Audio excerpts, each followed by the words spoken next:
start of the draft. Hopes fulfilled, dreams about to be crushed. Let's open those packs.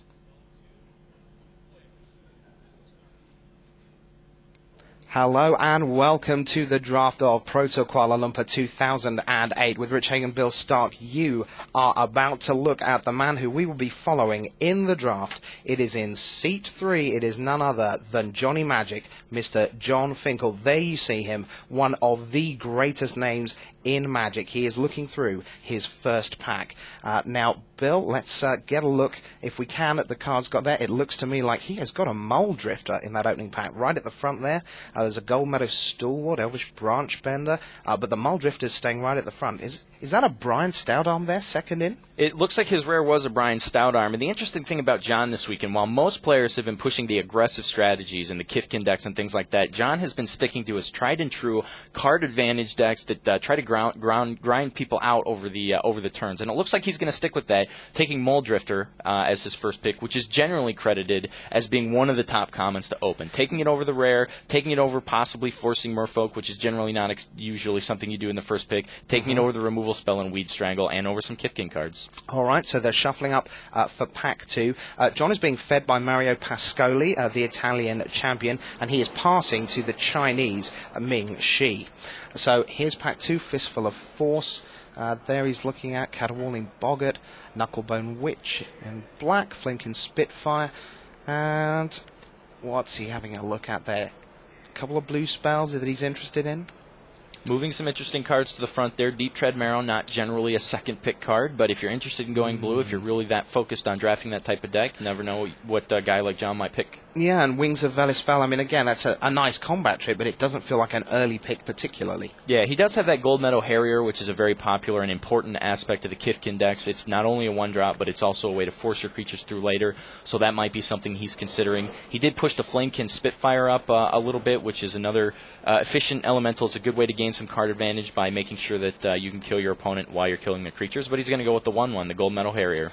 All right, so possibly a sign that he's going to head towards Kithkin. Aggressive decks, very popular. Here comes pack 3. Summon the school right there on top. Hello.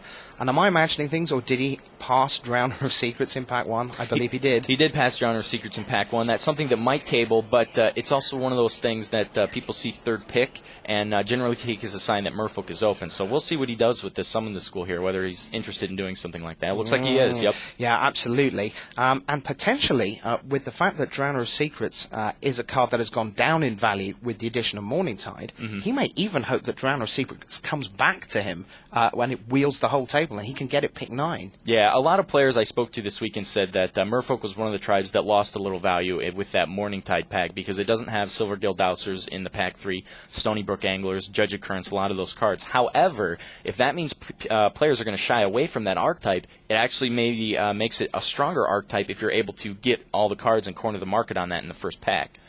All right, so here we go again. Rune Stalactite, Broken Ambitions. There's a Senzer if he wants to go heavily Kithkin. Next snap, bit of removal.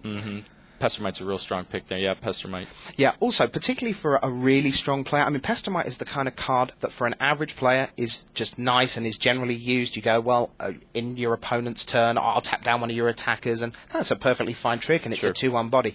But at this level, Pestermite's the kind of thing you can do incredible things with, because the pro will say, oh, I've got Brigid, Hero of Kinsbell, and I'll tap that, then I'll make Pestermite, I'll untap it, I'll do it again, I'll shoot your team. We saw Raphael Levy essentially go out of the tournament to precisely that combination of Brigid and Pestermite. Ooh, there's a Changeling Hero sitting in that pack. That's got to be exciting when you're looking at going white.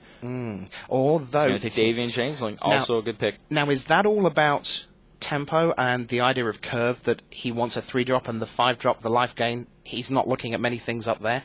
It could be. It's tough to tell. There's always a risk when you're championing a creature with the Changeling Hero that you're going to lose. They're going to have a removal spell, and you might wind up 2-for-1ing yourself. But it's hard to tell whether he's drafting for curve until we see what happens as the packs develop and get a closer look at what he manages to put together. Now, Kinspell Balloonist in the next pack, that's a really key component of the white decks, because when you start running out of gas, that's the card that says, you know what, my little 2/2 Senzer, my 3/3 Senzer, suddenly it's got wings and it's coming over for the win. Yep, it allows you to provide a little bit of element of reach to your Kithkin deck. There is an Ethereal Whiskergill in that pack, which is not terrible, but he takes the Paper Fin Rascal, and it looks like he's going to move into Merfolk relatively heavily to take a card like that so early on. All right, now does that mean that he is planning on seeing the Drowner again? It may be something that he's hoping to see table. You can't always tell for certain whether he's expecting that to be back, whether he's got a read on the players and assumes that it's not going to be there.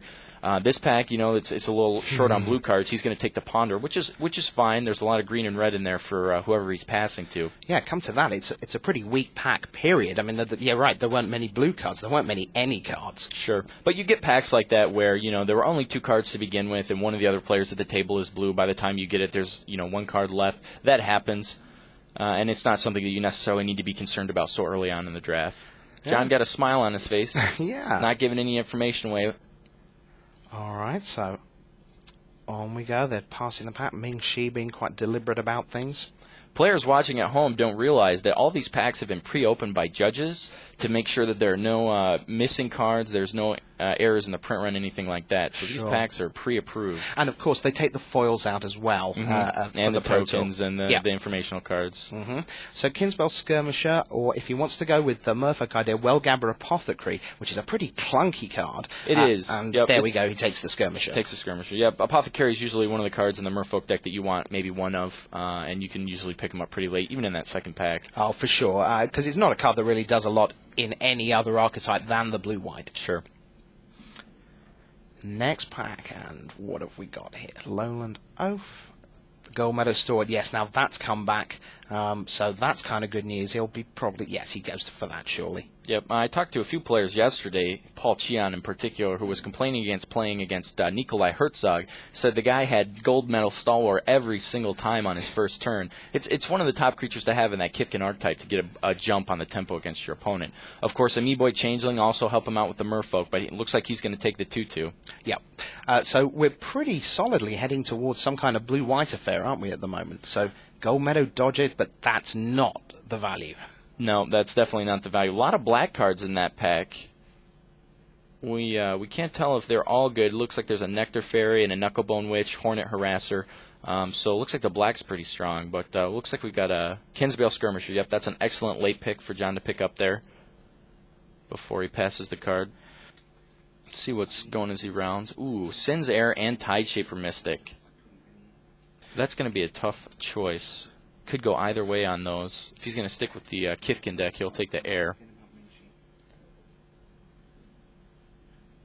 Looking at the Rune Stalactite too.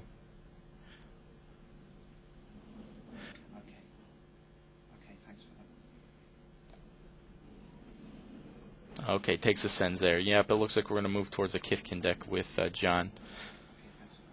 Oh, man, he is getting that Kithkin stuff coming late.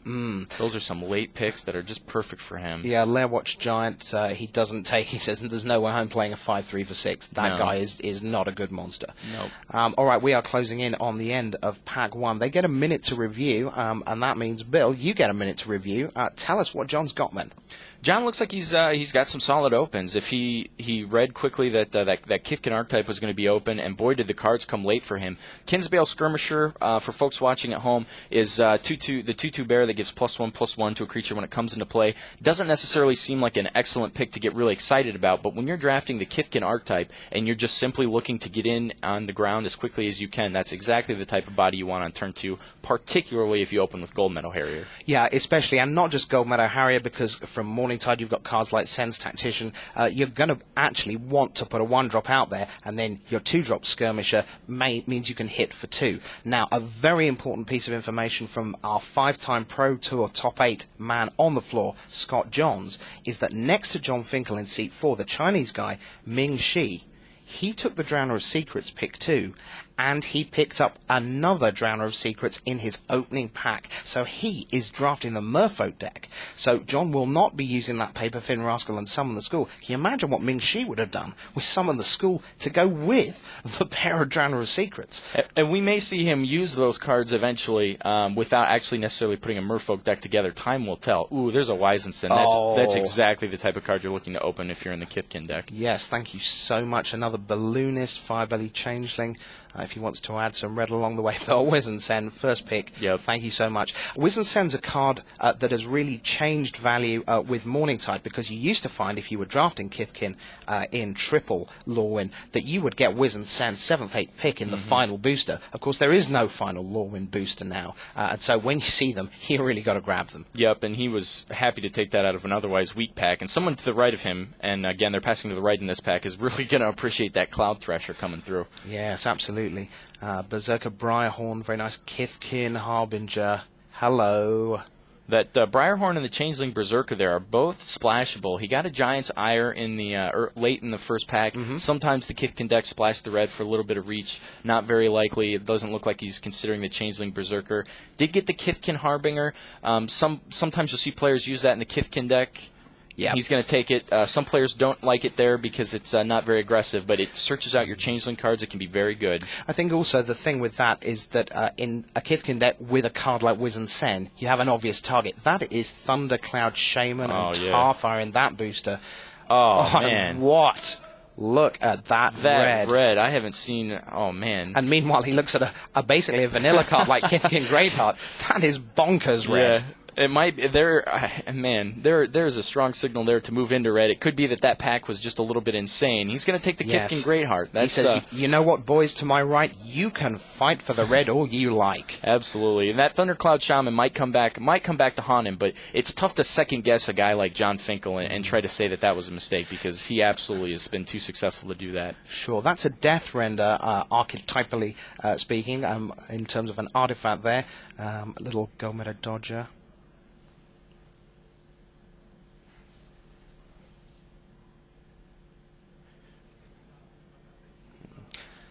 So it looks like John's taking a look at the Battle Wand Oak. Is that what he moved to the front? He moved the Hillcomber Giant back, which would turn on his Kithkin Greatheart. I've got to expect.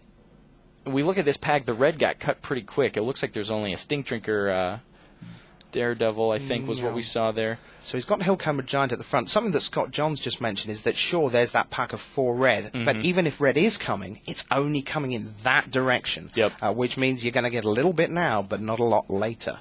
So he picks that Hellcomber Giant and then rethinks it and maybe looks at those green cards. And Scott's dead on there. When you get that thick red in the second pack, it could be because the person next to you cut it off and did a good job of it. But in that third pack, they're going to be cutting right back to you. And what you wind up doing is weakening both of your decks instead of working together and having 2 good decks in non-combative colors. All right, well, things weren't looking too exciting in that pack until we got towards the back, the second Kinsbell Skirmisher. That's one of those cards in an aggressive Kithkin deck you can almost not have enough of. 2 drops are the absolute key to the Kithkin deck. You want a bucket load of them. Especially when they can potentially do something in the late game. And, there's a Surge of Thoughtweft that would go real well in there. When he opens on the Gold Metal Stalwart, and then on turn 2, when his opponent didn't have a 1-drop on the play, bashes for 3, that's a pretty exciting opener. Absolutely.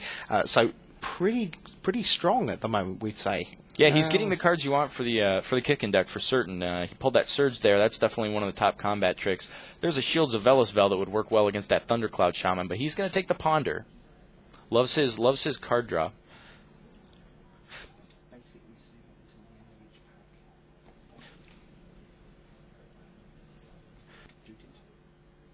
Looks like John's going to rethink that Ponder pick. Shields of Velasvel, of course, counters the Thundercloud Shaman, not only by giving all your creatures +0/+1, by making them all giants. Now, it's usually a sideboard card, but it's worth noting that he took a second look at it. Did wind up sticking with the Ponder, though. Now, we're hearing from down on the floor that Ming opened a Johnny Goldmane in that pack. So, in fact, you've got 2 blue-white drafters next to each other, but it's in the nature of the set that the colors being the same doesn't mean you're drafting the same deck. They're drafting completely different archetypes. Yep. And when you see that type of thing in a tribal set like this, and we saw it a little bit before in Onslaught, it's not necessarily about just the colors that you're drafting, but what element of those colors you're drafting. So the cards John's looking for aren't necessarily even related to the cards that his opponent sitting next to him will be looking for.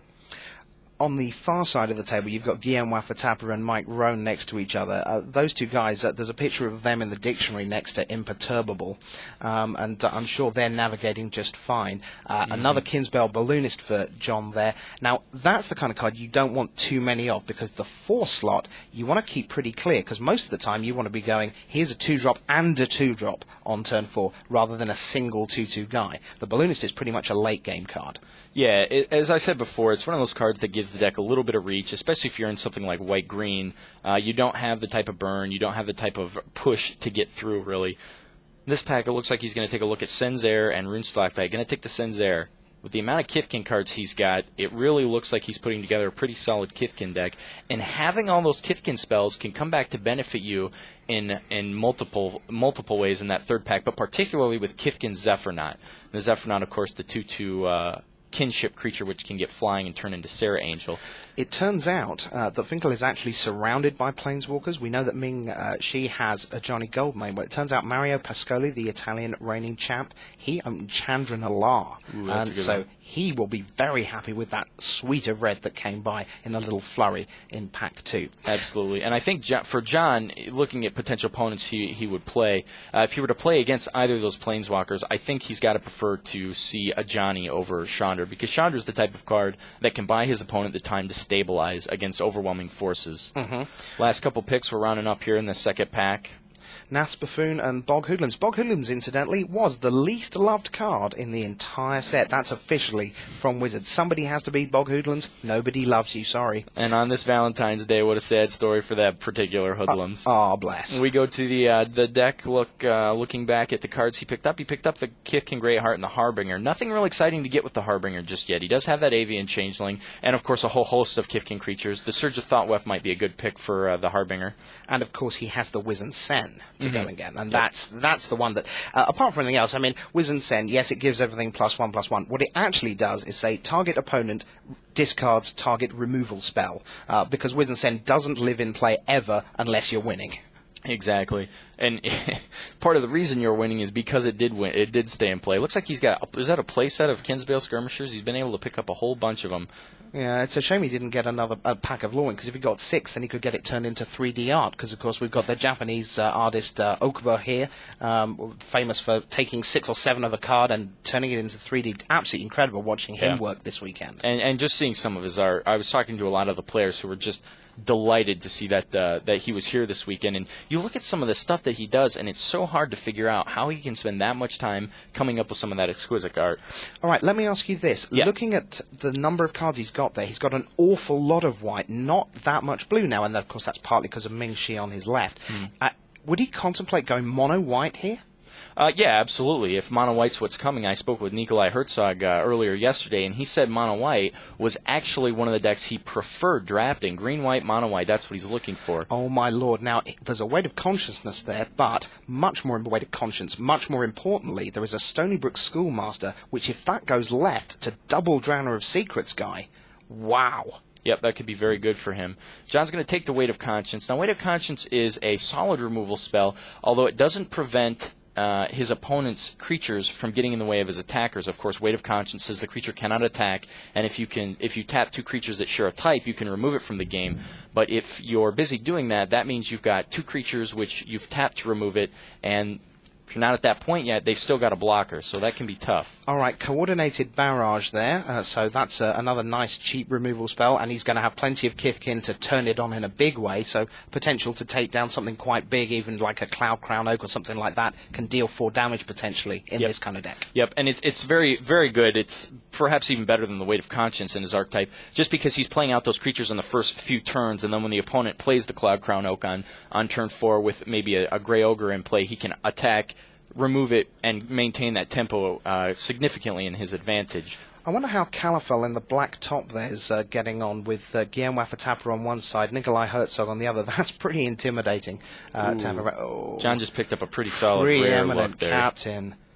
Another Coordinated Barrage. Now, he didn't pick up a lot of removal, bounce, anything like that in the first couple packs, so we could see him potentially pass on the rare to pick up on that Coordinated Barrage, but that's tough to pass. That Preeminent Captain is real solid. Yep, he's going to stick with that. That's a good choice. I like that choice. Yeah, all right. So things are coming together very nicely. Thank you. This is a guy who doesn't need a lot of help, and he is getting some. Yep, he is. All right. So Shield Bearer's not so exciting. Now it's a 5-drop. If it's if you're short cards, then you play whatever you play. But oh, there's a Kithkin Zephyr now. Thank you.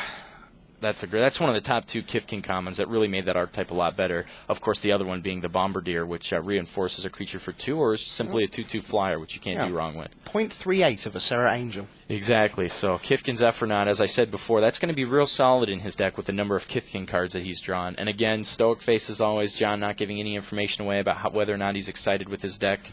Looking at this next pack. Daily Regimen, that's an enchantment that I guess can do all right things. Distant Melody. That was a card that was quite interesting when it came out. There was a lot of talk on the forums. The kind of card is like, is this useless, or is this amazing, or is it just somewhere in between? Yep. He takes it, so I guess that'll make his deck. The Distant Melody is something that we'll have to see. As I said before, John really loves drawing cards. Some people came out early and said that card was real good. I was one of those individuals. I think since then I've kind of tamed down a little bit on that. It's very good in the elf decks where you can make a lot of tokens. In John's deck, going first 1, 2, 3, 4 drops over the first couple turns, then untapping and refilling your hand. It's lock and reload, isn't it? Yep, absolutely. So I wouldn't be surprised to see that make John's deck. That's exactly the type of card he likes. As you say, he really gives nothing away at all. I'd be cartwheeling around about now, but that's only me. Yep, Nikolai Herzog, when I was talking to him during the Top 8 get-together yesterday, said that one of the things he really appreciates about his ability to play Magic is that he gets a lot of reads on his opponent, and one of the players he said that does it much better than he does is John Finkel, none other than. And that makes sense considering John's background with the game for so long. So what have we got next? Here we go. That's a Shinewind, Latchkey Fairy. Nice flyer. And not a lot else. No. So I guess that's going to be the Latchkey Fairy. Potentially, yeah. Latchkey Fairy you prefer in the blue-black rogue type strategy where you can play it for cheaper and get the card to replace itself. But, a 3/1 flyer is a 3/1 flyer, and if you're just trying to get there in the air, sometimes that's just fine. Yeah, absolutely. I mean, it's the kind of thing the deck is going to look to get their opponent to 5, 6 life and then go, okay, you've clogged up the ground, here's a Balloonist, or here's something like a Latchkey Fairy. The final finisher, really. Yep, moves the Rage Forger to the front, trying to check potentially see if he's got any creatures that would work with that, or whether he wants to prevent his opponents from having it. But he's going to take the Latchkey Fairy there. Don't know if we'll see that in his deck, but again, it is a 3/1 flyer. Something we haven't seen yet in any of the packs that have reached him is a Burrington Bombardier, which is a great card for the Kithkin archetype, because it essentially, just by existing, whether or not it's in the deck, means that you get a free hit on turn 3, because you can't sensibly block. That's Cloak and Dagger. That's a potential speed boost to the deck as well. Absolutely, yep. And it's a pretty weak pack there for John. Not a whole lot to look at, but the Cloak and Dagger, even though he's not playing rogues, could potentially be good with him. He'd probably prefer Veterans Armaments. In fact, I know he'd prefer Veterans Armaments. But we're looking at Disperse. That's what he's going to wind up taking. Yep. And he's passing some solid rogue cards. So if there's a rogue player or drafter at the table, then they might be in luck. All right. Mosquito Guide, Idyllic Tutor. You see that white card in that Idyllic Tutor, and you think, there's another pick here, but no, there really isn't. That's more of a constructed card. Going to take the Mosquito Guard. Don't know if we'll see him play that, but I have seen more than I thought this weekend. It does reinforce. It does hit the turn 1 play, and then allows you to Kinsbale Skirmisher on turn 2 for effects. So yeah, Nick Eisel and Tiago Chan, they rated Idyllic Tutor somewhere around the 0 mark, I believe, out of 10 for playability and limited. Guys at this level aren't going to be rare drafting, so he'll pass that. There's an Ink Dissolver, turn 2 drop. He's looking at the Shield Bearers. Now, the Dissolver would allow him to have another bear add it to his arsenal, and it would, more importantly, prevent Ming Shi from getting it, which could be a relevant point. He is going to take that. Okay, does Finkel know what Ming Shi's doing? Does he have any sense of what may be waiting on his left? It's always tough to say for certain, but I'm sure he is aware that someone on the left is picking up those cards because he's not seeing them. Sure. So whether or not he's got it pegged as being the guy exactly, being Ming Shi, sure, we can't tell. But okay, Graceful Reprieve, not very exciting. Yeah, I guess Finkel would have noticed that nothing came back the other way. So yeah, I guess that means that Ming is going to be, or Ming or possibly one further round Marcio are going to be cutting. Oh, there's an interesting pick. He was going to take the Prickly Bogart, so the Rogue's Fate Mage couldn't have it. wound up taking the 5-drop Burnton Bombardiers. Got the Shinewind there. Shinewind is a card that I like having at least one of in my board, especially when you're going to be playing 5 games. I was talking with Chris Lockman and Jacob Van Lunen earlier, and they said it's important to look at the sideboard more importantly when you're drafting for that many games. All right, well, the 8 players are there. They are about to be taken away from the feature match area, and they're going to go off and build their decks. We're going to be looking at John's deck in just a second. And I got to say, Rich, after that draft, I think he came out pretty solidly. I'm not sure that's exactly the type of deck that he wants, but I think it was pretty solid for what he got. He did get the Surge. He got tons of 2-drops, got a couple Flyers, got the Wise and Send, even got a couple removal spells. Really, he's got a solid piece of work there. Now, on the face of it, if you'd come in before the draft and said, what will John Finkel draft, you would have guessed that he would have gone for some kind of controlling affair.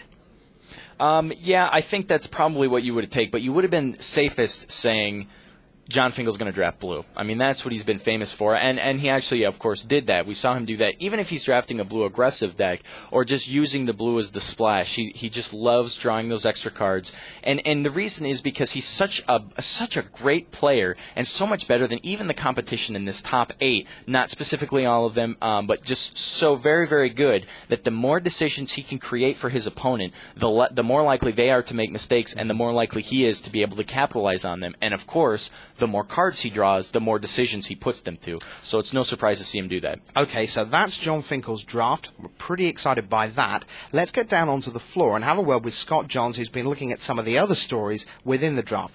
So, Scott, down on the floor, what do you got for us? Hey guys, so as I was getting the chance to watch a lot of the tables around this a lot of the chairs going around here, this is absolutely fascinating draft. You know, we're watching this from the perspective of John Finkel, and so often from any one given player's perspective, it's all about what's coming downstream, right? It's what's happening on the right. Well, Pasquale is drafting red-black, at last I looked, and to his right is Nikolai, who's drafting trees with some elves. So he's mostly green with a little bit of black and maybe a little bit of red. So there's almost none of what John was drafting all the way around for at least 2 chairs on the right. But on the left, it's fascinating because Ming-Chi opened that Drowner's Secrets and then took a Drowner's Secrets. It's almost like he's got John Finkel Bizarro World deck, where in another world, John Finkel could have almost that exact same deck, right? Absolutely. And we wondered whether he would take Drowner's Secrets from that opening pack. The fact that Ming-Chi went, in for a penny, in for a pound, we'll take the uncommon now. Drowner not necessarily that popular, Scott, and yet, there we go, I get rewarded straight away. I mean, he must have been so excited to get the second one instantly. You're hoping that, maybe I might get one in pack 2 if I'm lucky, but instead, here we go. Pick 1, Drowner. Pick 2, Drowner. I'm in business. Yeah, and he didn't look through that pack very long. And one of the other interesting things, this shows all the ripple effect through the whole draft. John had a Maul Drifter in that first pack. That's one of the absolute top cards people talk about. If that Maul Drifter hadn't been there, how much closer would it have been for that Drowner's Secrets to maybe be the pick? Sure. Who knows? Sure. Scott, did you see how many people or how many of the top Merfolk cards? Okay, what we're going to do, we're just going to quieten things down just for a moment because it turns out that in the hall we've got some exciting technical issues once again. So we're going to stop talking about specific cards, talk a little bit more about the players again. John Finkel, then, we're quite happy with that draft. Let's take a little more look at Guillaume Waffatapa, the Frenchman. Now, an outstanding player of Constructed. Is it that surprising to see him in a limited top 8? No, and as I said before, if you look at the type of players that he's drafting with, working with the French community he works with, it's no surprise at all to see a guy like that in the top 8 of a limited Pro Tour. And actually, one of the interesting things that we've heard this week, and a lot of people calling this possibly the best top 8 of all time, and you see the number of Pro Tour champions we've got, as well as some middling level pros and some new faces. I took a look earlier and did some research on what some of the best top 8s of all time have been. Actually, one of the most interesting, Chicago 2003, was actually the last time that John Finkel and Nikolai Herzog faced off in the top 8. Okay. Neither of them won, and the reason, Kai Buda. Kai Buda actually took both of them out, one in the semis and Nico in the finals, and that was the last time they played. Other big names in that top 8: Eugene Harvey, former national champion from the U.S., Bram Snapvangers, and William Baby Huey Jensen. And one interesting fact from that top 8, that was an Onslaught block Rochester draft. So it was a tribal limited format. That was the last time Nikolai Herzog and John Finkel left. aside from the fact that we don't have 3 hours spare at Pro Tours these days, is Rochester a more skillful format than Booster Draft?